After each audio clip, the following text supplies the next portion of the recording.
Thanks, everyone. My name is Jim Kalbach. I'm the head of customer experience at Mural. Mural is a collaboration tool.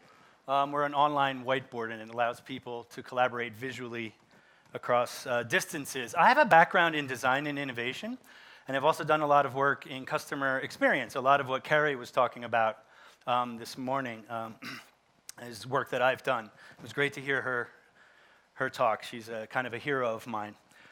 My latest book is on jobs to be done. It's coming out in April 2020, but that's what I wanted to talk about today, jobs to be done. Lots of folks throughout the conference have been mentioning that term, and I've been working with jobs to be done for about over a decade now, so it's great to see the customer success community picking up on that topic because there's a ton of overlap between just the definition or the word success and job to be done. And that's what I wanted to talk about a little bit more, kind of double-click on that and take a deep dive into jobs to be done here at the end of the conference. So I want to start with a quote. Apologies to Todd. Perhaps you've seen it before, used, overused, maybe. Yes, so I'm guilty of that. But I like to start with this quote for a couple of good reasons. One, I think it shows the essence of jobs to be done in a very, very short example. Theodore Levitt, famous Harvard business professor, used to tell his students, people don't want a quarter-inch drill, they want a quarter-inch hole, right? So the lesson there is to focus on the outcomes. The drill is the means, what the person wants to get done is the hole. And jobs to be done very intentionally and explicitly separates discussion about the means from the outcomes, right? What people want to get done, what they want to accomplish. The other reason why I like to start with this quote is because people in the jobs to be done field point to Levitt as inspiration for jobs to be done thinking. He never used the term, and he never developed any theories or practices around jobs to be done, but a lot of people in the field point to him as the inspiration for that. So with jobs to be done, we typically ask a question similar to why do people pull products into their lives, right? They're trying to get something done, and the motivation to use a solution is to get something done. And we can ask the question, why do people hire a product or a service? So we can ask the question, why did you hire this conference? What do you want to get out of this conference? And that's not rhetorical. I'm going to do a little popcorn round here. Any thoughts? Why did you hire this conference? Why are you here? Inspiration, I like it. Experience? What do you mean by that exactly? Oh, there, okay, like the event, the happening, yeah? Anything else?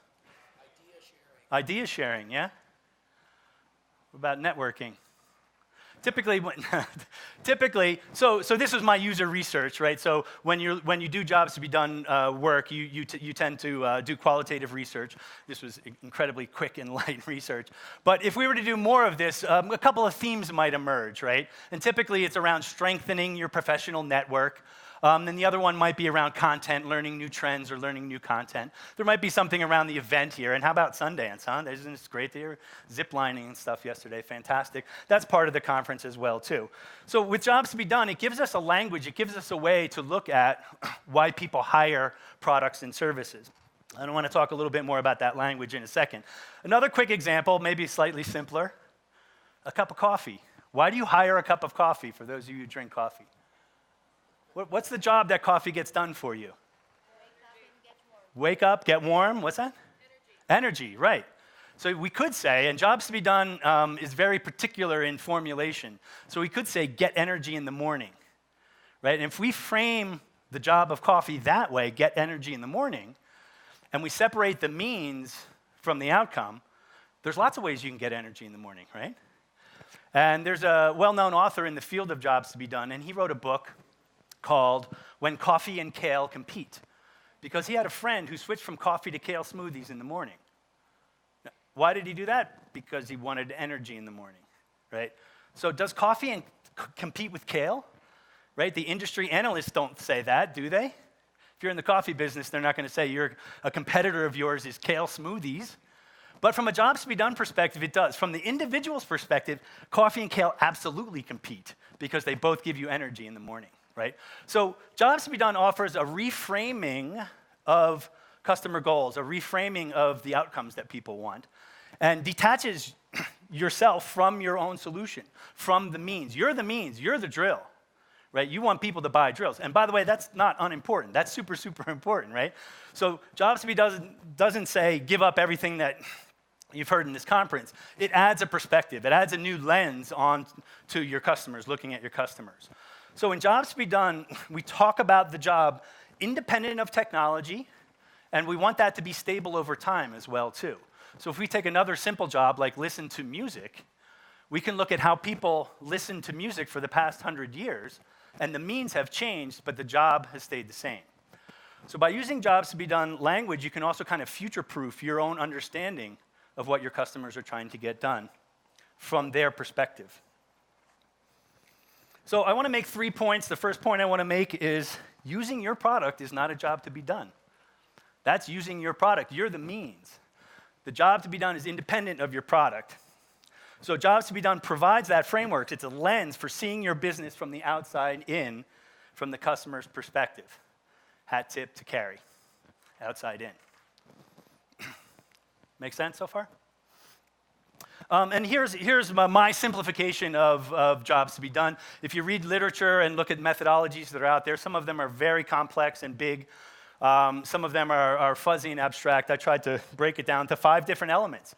Basically, the outside world, and by that I mean people, not even customers, just people acting in the world are irregular and emotional and irrational. And what jobs to be done allows you to do is to take that insight from your market and filter it and put it into categories so that then you can have models and conversations around the job to be done. We typically look at 5 different elements. The job performer, who's performing the job, which, by the way, in B2B situations is often not the buyer. So the job performer you can think about as your end user. If we take marketing automation software, for instance, we want to define the job performer as marketers, right? Not the IT technician or the procurement person. Those are important. Again, I'm going to repeat that. Those are important to know, but from a jobs to be done perspective, we want to look at, in my example, a marketer running a marketing campaign. That's the what, too. So what are they trying to do? Run a marketing campaign. That's a core job for marketing automation software. And then we can look at the process of doing that. A goal is not a point in time. It's not fixed. It unfolds over time. So we can map out the job in a chronology as well, too. And then the needs, a synonym for needs is desired outcome or success criteria. Not success criteria with your product or solution, but success criteria from the individual's perspective. How well did they run that marketing campaign? And that is all framed by what we call circumstances. So you need to look at the context within which the job gets done. So this is my simplified framework for jobs to be done. And I wanted to focus on, as a first example, I wanted to focus on the process because there's a very interesting technique in the field of jobs to be done called job mapping, where you take a job and you look at the beginning, middle, and end of that. You look at it on a chronology. These are just generic phases here where you can look at how do people prepare before they go to get their job done? How do they execute the job? How do they wrap that up? And you can imagine putting that on a chronology and breaking it down into stages and steps. So the technique of job mapping allows you to kind of, in slow motion, take a look at executing that job that the job performer is trying to get done. Just a word of caution here, a job map is not a customer journey map. Carrie was talking about a customer journey map, right?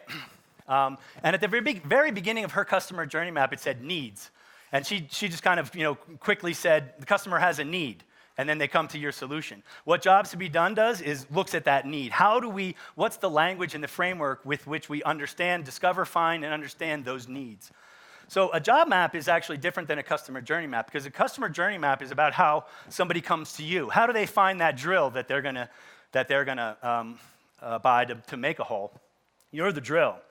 And I'll go ahead and say it. A customer journey map is actually quite selfish, right? Because it's how do they discover me? How do they learn about me? Why do they select me? How do they onboard into my solution? So a customer journey map is the individual's relationship to you. Wildly important, and I totally agree with what Carrie said. This is one of the key tools, a customer journey map, and the journey mindset is key for customer experience. But that's not what a job map is. A job map is looking at what the individual is trying to do in their work. It's looking at their work, independent of your solution or any solution for that matter. So here's an example of a job map, a small project that we just did at Mural, for instance. We're collaboration software, so we wanted to look at how do people collaborate. In particular, we were looking at consultants. Consultants is a segment that we have, and how do they collaborate with their clients, right? It had nothing to do with us. We didn't even ask them when we talked to about 10 people. We didn't even ask them about Mural. We just said, how do you go and set up a session with your client? And you'll see here it has a beginning, a middle, and an end. And it has things, I don't know if you can read that, it's a little bit small. But the language used in this diagram here says things like get materials ready for use. It doesn't say create a PowerPoint or a deck or slides. It's get materials ready for use. And 50 years ago, that's how a consultant would prepare for a session, right? So one of the test questions, by the way, when working with jobs to be done is, what would they have done 50 years ago? Or is that true 50 years ago? And that helps future-proof your model. So this is a model of a collaboration session. And what we did then as a team is we looked not at how does the customer find us, but how do we fit into their world. So we did a really simple exercise where for a group of 4 of us, we graded ourselves, school grades. We said, how well do we support them at each one of those phases? And this was a really fascinating conversation just to have the conversation. But we noticed some patterns, right? We do well at the beginning, then we kind of dip off there, and we do well in the middle, and then we dip off there again. We want that line to be straight. We want to support the customer throughout the job. So why do we have dips there? What's missing, right? And that was an instant conversation. We brainstormed some solutions. A lot of those were product ideas, but guess what? A lot of them were also educational videos, templates, webinars. So the CSM working on this project now has a range of topics that he can explore in his nurturing campaigns. And he has the rationale for why he wants to talk about those topics. But more importantly, he has buy-in from the team as well, too. So an artifact like a job map detaches yourself from your solution and looks at what the customer is trying to get done. And then it allows you to have a conversation. It's a catalyst for a conversation so that you can get team alignment as well, too. So you need that outside-in view, but then you also need to align the team. And a lot of the techniques in jobs to be done provide a formal language for having those conversations around needs, around outcomes. So yes, we want to focus on outcomes, but how do we talk about outcomes? The other cool thing about jobs to be done is it doesn't belong to any one team or discipline. So that was the customer success team talking about a job map, but the product team has a job map that they map their quarterly roadmaps to as well, too, right? So it's a similar language that crosses silos. The designers can use jobs to be done language as well, too, and they do at Mural as well, too. There's a nice blog post from our head of product talking about how he does exactly that. He uses a job map to derive his quarterly roadmaps. So second point is jobs to be done techniques, and there's a lot of techniques. It offers a common language for understanding customer success, not the field of customer success, but how customers define success for themselves across teams and across departmental lines. That silo breaking that Carrie was talking about. Again, jobs to be done doesn't replace any of the things that we were talking about here or any of the things that Carrie was talking about in terms of journey mindset. I think it adds to it, and it lets you turn the tables momentarily and say, how do we fit into the customer's world before you talk about the journey with them and you together. Let me just show you a couple of techniques, and I know Donna was just talking about onboarding. This is a technique that a guy named Alan Clement, the one who wrote the book, When Coffee and Kale Compete, that I just mentioned, that he advocates for in a blog post. You can read about it. The URL, there's the URL there.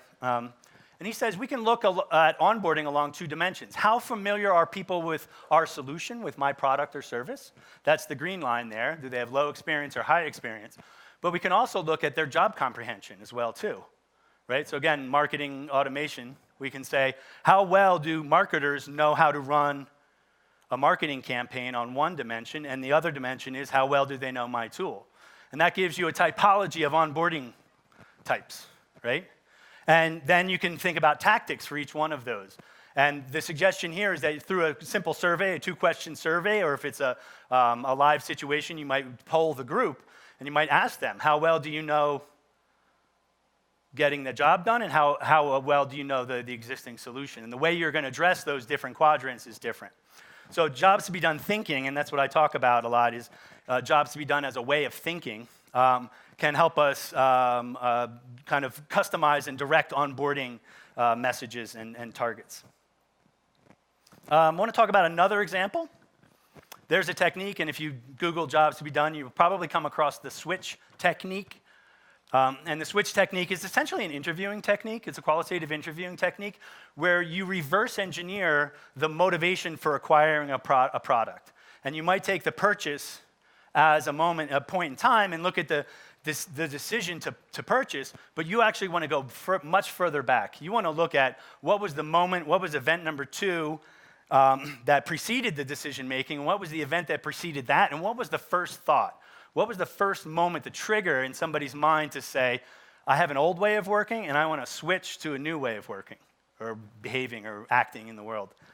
And at that moment, that switch moment, that's a clue to what the job is that they're trying to get done. And from there, then you can start looking at the job independent of the product. So you're actually using the purchase moment to reverse engineer and go back to the job to be done. But you can also use this, and Ruben Gamez did this, where he talks about, instead of using the purchase moment, using the cancellation moment, right? So why did people decide to cancel? But if you go back 2 or 3 steps back there, you often find the root cause of that. And addressing that root cause might be different than a diving save catch at the last minute, which is very often how we think about preventing churn. It's often too late. I've not used this technique too much myself, but I have noticed with our solution, which has a free trial, that sometimes people decide to cancel before they sign up. So I'm going to do a project, I'm going to sign up for that, and maybe I'll do the free trial in a little bit longer, but I've already decided I'm going to cancel. Fighting that is different than at the last minute. At the decision phase, when they're actually going to hit that button, it's almost too late. So this is a technique that allows you to take step back in time and reverse engineer a cancellation moment as well, too. I'm just going to skip ahead here real quickly as well, too. One other example, at Mural, we have a help center, help articles, and we've used jobs thinking to help us write these help articles as well, too. Each one of our articles begins with a verb, and that's a job. That's actually I call it a micro job. It's a really, really, really small job, right? If running a marketing campaign is a big job, this is a super small job, and it really describes a feature almost. But we start each one with an outcome. Why would you use this feature? And notice there's no really technology in there. Increase the ease of working with content across documents with this feature where you can cut and paste from a spreadsheet into a Mural. And then we talk about when you would need this. That's the circumstances. And what's the process of doing that as well, too.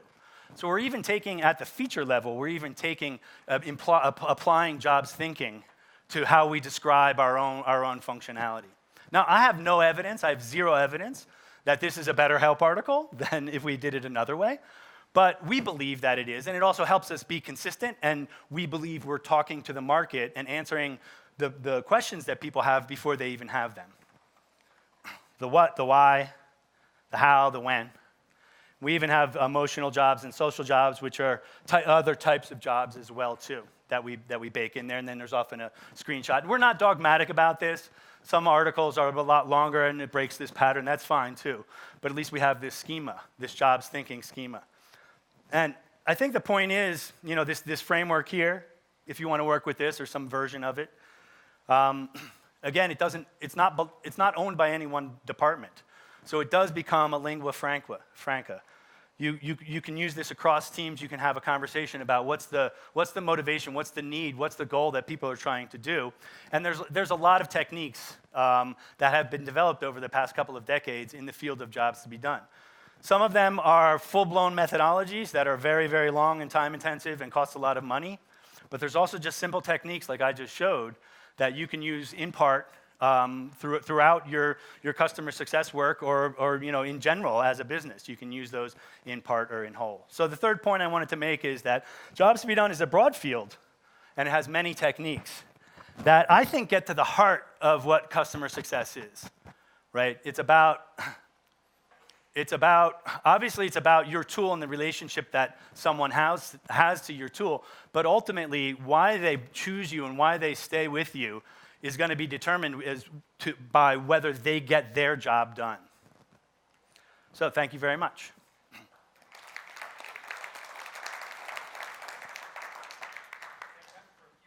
We have time for a few questions, I was told. Thanks for sticking around, by the way, everybody.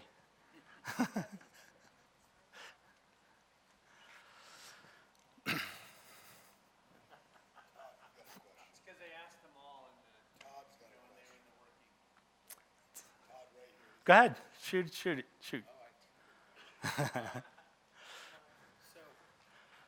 if you're looking to adapt to using jobs to be done thinking as a customer success Yeah. where's the first place you would start? If you're looking to adapt jobs to be done as a customer success professional, where would you start? That's a good question. There's a blinding array. Actually, look at that. You set me up for that slide that I had hidden after my thank you slide. There's a ton of resources out there. I would familiarize yourself with them. They tend to be confusing, though. One of my motivations for writing my book was I wanted to try to sort this out so that we can answer that question a lot better, because it can be very, very confusing. For me, though, I would look at the principles of jobs to be done. And a guy named Anthony Ulwick, who I know you know, has something that he calls the core tenets of jobs to be done. There's a blog post that he wrote about that. And despite the differences in methodologies and perspectives, and my perspective is different than up here as well, too. There are some core tenets, and I kind of skipped over that really, really quickly. One, technology independent. All right? So you remove yourself from the equation, you remove any technology from the equation. You then put that back in, right? But you want to have that view of the world first. What are they trying to get done? Not with me or anything else, right? Because your solution is going to change, right? AI is going to be doing a lot of what we do in 5, 10 years anyway, right? But the job will stay the same, right? So stable over time, and some of the other tenets and principles that he has. And then you can adapt it. And then I would look at some specific techniques and then adapt it to what you need done. Yes. Would you, if you're looking to adapt, thank you, because I have no voice left. Yeah. So more specifically, from a tactical standpoint, if you were looking to get started with jobs to be done thinking, would you look at, assuming that you haven't done the quantitative and qualitative research, would you say it would be a valid approach to look at the capabilities of your product and try and map them back to the different types of job executors that you have? So a lot of people start with personas when they're trying to sell a product. In customer success, the personas aren't really something that we can actually deliver satisfaction for because it's not specific enough. And so would you then try and back into what the jobs are for your marketing automation I wouldn't platform? at the feature level, because that kind of violates the principle of technology independent. So if you're defining the jobs to be done based on your tool, it's a self-fulfilling prophecy that you're going to have as well too. However, you're in a certain industry and business, right? If you're in the insurance business, you're not going to go talk to people about how they enjoy classical music concerts, right? So your product frames your field of vision. Your business frames your field of vision and the landscape that you're going to define jobs to be done in, the who, the what, the where, the how, right? So you need to have a target before you get started. But I wouldn't use your product, because then you're going to have a self-fulfilling prophecy with the models and the jobs that you find after that. I would define jobs at a level like run a marketing campaign, collaborate with a client, right? You can deduce that or infer that from your product. So Mural is a collaboration tool. Guess what? One of our key jobs to be done is collaborate with other people. That's not a coincidence there. But I wouldn't go looking at features by feature. That's the point you stop. As soon as you have your frame of vision and your landscape, then you want to go out and do the qualitative research and find out what people are really trying to get done.